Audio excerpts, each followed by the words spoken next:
తల్లిదండ్రులు కూడా కోరేది ఏంటంటే పిల్లల్ని బాగా చదివించాలి, చదువుకునే అవకాశాలు మీరు ఇవ్వండి. ప్రభుత్వం ఉంది, పిల్లల వెనకాల మేము నిలబడతాం. ఫీ రీంబర్స్మెంట్ ఉంది, పీజీ ఫీ రీంబర్స్మెంట్ తీసుకొస్తున్నాం.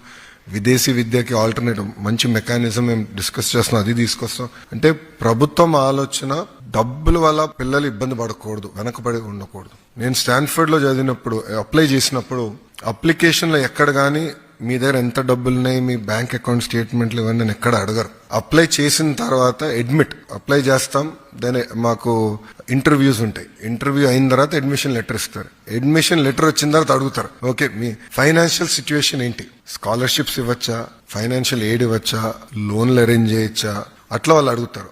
ఎట్లా మనం కూడా ప్రభుత్వంలో ఆ విధానం తీసుకురావాలి, డబ్బులు లేక పిల్లలు ఇబ్బంది పడకూడదు అనేదే ప్రభుత్వం లక్ష్యం.